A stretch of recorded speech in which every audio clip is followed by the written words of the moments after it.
ijuru nzobajana yo n'amaguru inanora nimuzigera mwidoga inanora nzobasasira amafaranga Zero urundi ukorera abarundi utakurya umutima uzongereza amashuri n'amabarabara imifuko y'abarundi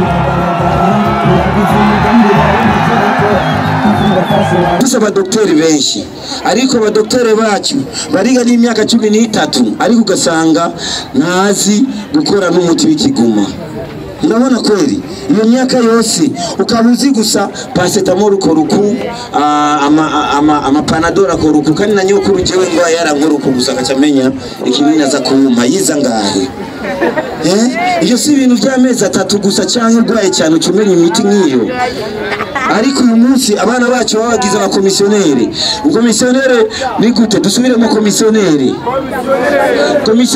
ntanzo abafise ariko abazi ofisi nzu sivyo n'umudokteri usanga nta miti yo gukora azi umuzungu akora imiti acha turungikaho tujya gushorera umuzungu kandi buri mwaka muri Afrika hari ubwato buza buzanye imiti ivuye hanze mbega ujya bwato umunsi bizogira isanganya tuzohona nimba ndandaza ivyamwa nimba ndandaza ibiyoba nimba ndandaza amagi nimba ndandaza utuntu duto polisi genda ufate ibinego n'ibisuma jewe ndeke ndiye naragiye mu gihugu kanaka ngaho ndabaza mbega mwebwe bigenda gute kugira ngo abajene banyu mubatize aya mamoto amabajaji niki bakaza barariha buke twebwe iwacu makumuntu adandaje itongo y'ibisigi ambwira none wewe uwo mugambi ko ari w'igihugu wewe hariya mu gihugu urinde ugatice ndaririmba baravuga none nuri deputy vuga oya nuri na nyumba 10 oya nuri na derege oya avuga muhungu genda kwanza muririmbyi nta kintu kiryoshe nko gukora indirimbo ziri ku rwego mpuzamakungu. Umva rero inyishu ibibazo byanyu yabonetse. Malengo Records ni studio nshasha ije kubaha ivyo mwari murindiranye igishika. Tubafitiye abahinyanyuzi mpuzamakungu banonosoye ivya beatmaking, voice recording, mixing na mastering byo ku rwego rwo hejuru. Turakora kandi ama publicity, voice over, dubbing na sound tracks kubakora amareresi. Dukorera mu Kamenge quartier Gikizi kujya gatandatu hepfo ya lycée municipale Kamenge aho benshi bita Limika. Mufisi ico mubaza twakure kuri 68 60 20 96 cyangwa mutwakure kuri 66 21 21 39. Malengo Records ije nk'inyishu y'umuziki w'Uburundi. Mbega ubukene bwacu dufite muri Afrika cyangwa mu Burundi bishemeri nicyo ndaraba mbe impamvu ni iki naje gusanga ko icyambere na mbere systeme twigamo y'amashuri umukoroni yadusigiye nta terambere ashaka kuzanira mu Burundi. Shaka twese tuvuge ivyigwa by'umukoroni nacyo dushaka mu Burundi.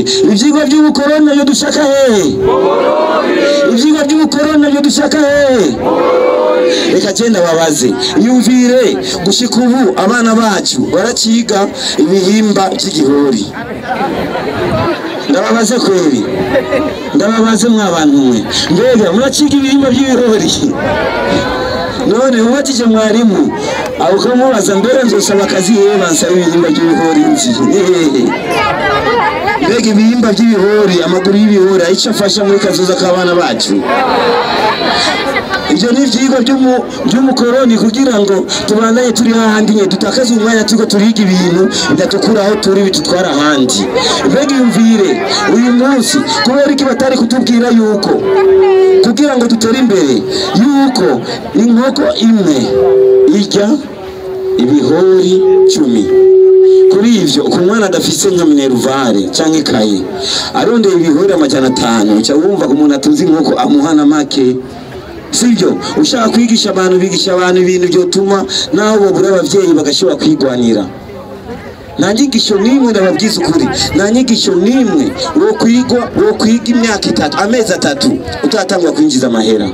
Naho woba wiga gukora imodoka mu mezi 3 uzoshobora n'agapine make kaza. wakumira ubusa womera gatuku sivyo hanyuma nca ndiyumvira kuvyekeye ivyigwa nyene nca ndiyumvira uyu munsi ivyigwa vy'umukoroni turiko turiga bituma abana bacu bacika abakomisiyoneri. Reka ndababaze turafise abadokteri benshi ariko abadokteri bacu bariga n'imyaka 13 ariko ugasanga ntazi gukora n'umuti w'ikiguma. Ndabona kweli iyo myaka yose ukabuzi gusa paracetamol koruku ama panadol koruku kandi na nyokuru jewe ngo yarankoruku gusa akacamenya ikinini aza kumpa yiza ngahe iyo si ibintu by'amezi 3 gusa cyangwa urwaye cyane ucumenya imiti nk'iyo. Ariko uyu munsi abana bacu babagize abakomisiyoneri. Umukomisiyoneri ni gute? Dusubire mu komisiyoneri. Komisiyoneri ntanzo abafise ariko abazi ofisi nzu sivyo. N'umudokteri usanga nta miti yo gukora azi umuzungu azi akora imiti acha turungikaho tujya gushorera umuzungu. Kandi buri mwaka muri Afrika hari ubwato buza buzanye imiti ivuye hanze. Mbega ujya bwato umunsi buzogira isanganya tuzohona. Kandi twaradandaje amatongo kugira ngo turonke mineruvare turihira abana bacu ngo bige nitongo tukagurisha ariko cisanga badashoboye no kutuvura n'ubwenge bwawo ukwiye n'imyaka bamaze. Ivyigwa by'umukoroni tubishaka ivyigwa by'umukoroni biratevya biko biradutevya cyane. Ikindi nacyo niyumviriye ivyigwa by'umukoroni biratumara amaza kandi biradutukisha biratuka abavyeyi bacu.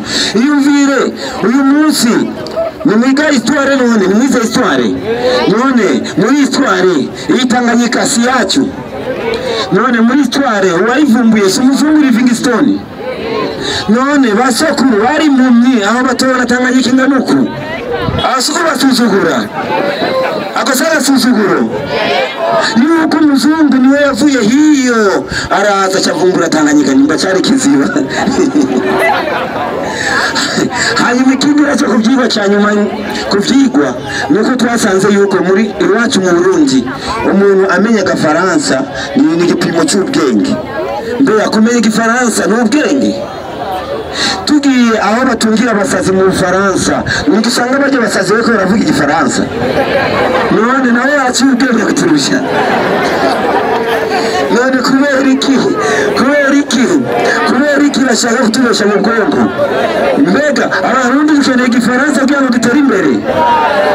Abarundi n'amashinga amateka no muri seni yonyene itegura amatora no mu n'amashinga amateka leta ibiganiro byabo barakoresha Igifaransa. Mbega bavugira abafaransa kubera ko ndavuga mu Kirundi tumenye umushinga amateka twatumyeyo ariko haduserukira neza navuze mu Gifaransa ko ataza kwiyamamaza mu Gifaransa aje ndako vuga Kirundi ariko ageze muri amashinga amateka bavuga Igifaransa. Ubu tuzokoresha Kirundi sivyo tuzokoresha Kirundi cyacu. Hanyuma tuze turahereza kubera ko n'umwanya uragiye imabaye ni kure.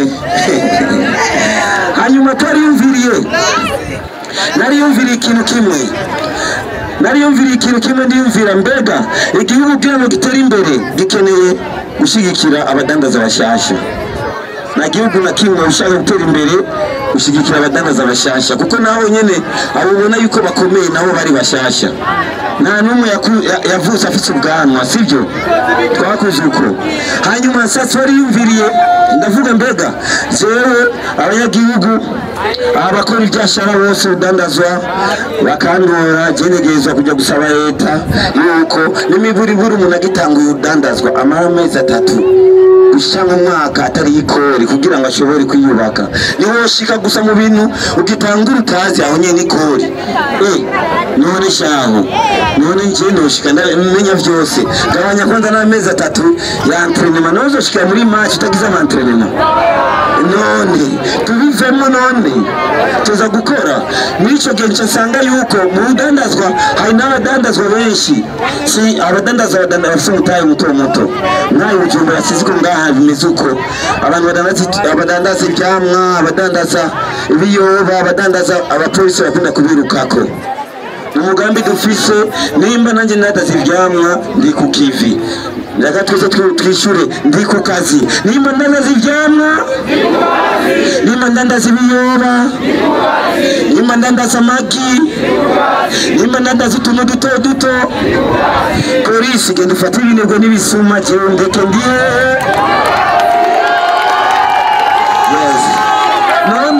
none ho gufata ibinebwe tugende gufata umuntu ari ku kazi none nimba ubona yuko afise agatahe gake mwongereze ucumuhiga none sivyo hanyuma nca niyumvira neza mbega muri imigambi yacu ari imigambi y'iterambere iri mu gihugu batanga n'ingurane sivyo harimo n'iza payeje n'iza bije nca niyumvira mbega bajya abana bo mw'ibarabara bamayibobo abana bo nikora aba bana bo mw'ibarabara mbega ninde abandikira umugambi ninde abafasha mbega bo izajya ngurane ntizibaraba mbega bo kuba atazi kwandika ni ukuvuga yuko adafise umugambi kandi mu Burundi tuzi yuko abatunzi benshi nibize abantu bize mu Burundi benshi n'abatunze iyo turabihuriraho none mbega uyu mwana atatumbuye kuronka ukuntu yiga so tumureba nawe nyine arakeneye gushigikirwa n'akaronka umutahe mbega turabaha amahera bakayatabura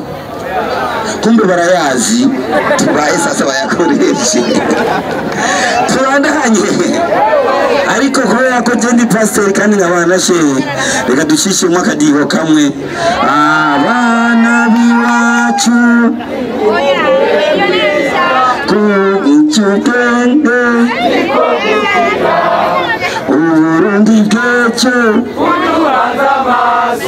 gwaruka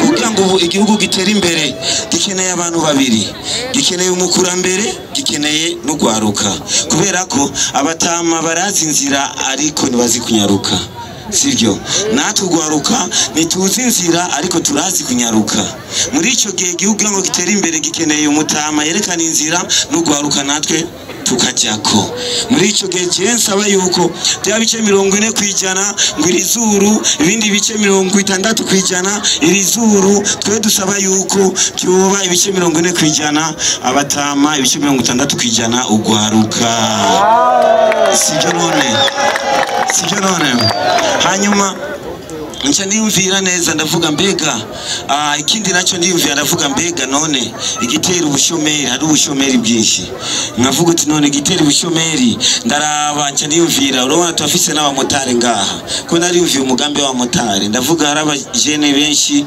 abamotari abataxi vero abashoferi kenshi kugira ngo aronke n'ingendeshwa bamwe batangura kudandaza itongo ibyo bintu ari ibihugu byavuyemo naragiye mu gihugu kanaka ngaho ndabaza mbega mwebwe bigenda gute kugira ngo abajene banyu mubatize aya mamoto amabajaji niki bakaza barariha buke twebwe iwacu nk'umuntu adandaje itongo y'ibisigi ambwira none wewe uwo mugambi ko ari w'igihugu wewe hariya mu gihugu urinde ubatice utaririmba baravuga none nuri depite vuga oya nuri na nyumba 10 oya nuri na derege oya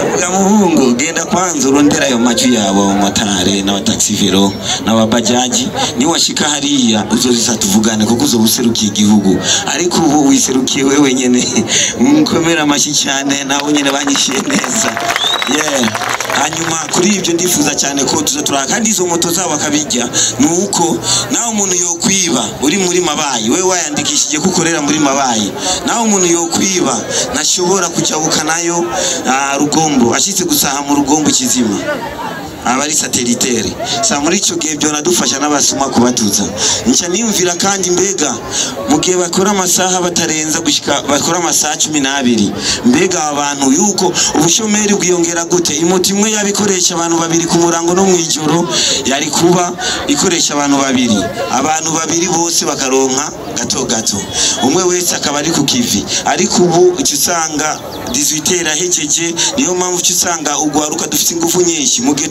zikoresheje cyane niyo mpamvu usanga uko kugwiza umwimbo bakibagwiza ibihondo mu makartier ibyo byose ingaruka yuko bafite umwanya muke wo gukora tacabandanya hanyuma ubundi mugambi nyene mu kurangiza nariyumvire cyane abana n'abakuze bagendana ubumuga mbega bajya ko bibagirwa cyane kandi nzi yuko nabo nyene bafise ubwenge. Mbega umuntu amugaye none abamugaye n'amaboko yo kwakira amahera none ntaza amahera mbe turabamahera bakayatabura.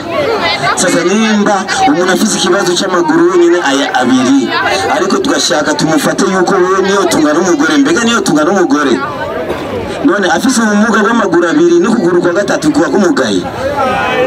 Sasa twariyumviriye turavuga ko ni byiza ko twogerageza je nariyumviriye abakozi b'Imana muri ngaha twese turasenga. Abakristo shalom shalom, abamizirima assalamu alaikum. Sasa kiniyumviriye kuri mwebwe nariyumviriye neza yuko mbega dufashe urusengero rumwe n'umusigiti sivyo. Nasanze mu gihugu dufise amasengero arenga 30 n'imisigiti. Nje ndiyumvira mbega dufashe tuvuganye n'abantu bari mu masengero nabo bagateza imbere igihugu mu gufasha abandi. Mbega duvuganye n'abapasteri urukwezi urusengero rumwe rugatanga 10,000. 10,000 si make, 10,000 ku rusengero si make, ariko mu kwezi kumwe tuzoba dufise 1,300,000. Hanyuma mu mezi 10 tuzoba dufise 1,300,000. Bisigura yuko turondeye abantu bagendana ubumuga 1,000 turabaye 3,000 z'umutahe ku 10,000 twatanze. Mbega ibyo byo tugora kweri, byo tugora tukaraba abakecuru n'abatama bashaje benshi usanga inzu zibabomokerako, kandi ugasanga umuriyoni umwe tujye tugafyatura amatafari twegwaruka, ibindi nabyo bikagura ibindi nabyo andi mahera akagura amasima n'amabati. Je ndazi ko 3,000,000 nyokuru nawe nyene niyo nyagirwa. Naterambere tuzogira mu gihe abatama bacu tabaye icyubahiro cyabo, tuzogira imikoshi, tuzogira umwuka mubi kubera Imana ishobora guherekeza abantu bibagira batishoboye, kandi basokuru barakoze kugira ngo dushike ngaha. Nibi biti byinshi mubona nibo babiteye kugira ngo dushike ngaha. Muri icyo gihe basokuru bose bari ngaha n'abatana bakecuru bose bari ngaha ubakomera amaci cyane, barakoze cyane. Hanyuma mu turangiza tugira tubasezere kandi tubasezera twe dusenga kugira ngo Imana iduherekeze yadushikanye impore sivyo. Dusenge twese sivyo. Mana yacu mu ijuru, Mana ishobora byose, Mana nyene inkomezi, wakoze cyane kuba dushikanye impore nganyeshenza akavura kagira kagwa ko kwizina ryawe kahagaze, ariko twavuganye neza Mana gushika ubu twanezerewe kandi kiyago cyabaye neza. Nizere yuko amajunganzo yaronka kandi nomero ari 26 Mana nzoturabibutsa mu ndoto no ku munsi w'amatora mu izina rya Yesu Kristo, amen. Muririmbyi nta kintu kiryoshe nko gukora indirimbo ziri ku rwego mpuzamakungu. Umva rero inyishu ibibazo byanyu yabonetse. Malengo Records ni studio nshasha ije kuba ivyo mwari murindiranye igishika. Tubafitiye abahinyanyuzi mpuzamakungu banonosoye ivya beatmaking, voice recording, mixing na mastering byo ku rwego rwo hejuru. Turakora kandi ama publicity, voice over, dubbing na sound tracks kubakora amareresi. Dukorera mu Kamenge, quartier Gikizi, kujya 6 hepfo ya lycée municipal Kamenge, aho benshi bita Limika. Mufisi ico mubaza twakure kuri 68 60 20 96 cyangwa mutwakure kuri 66 21 21 39. Malengo Records ije nk'inyishu y'umuziki w'Uburundi.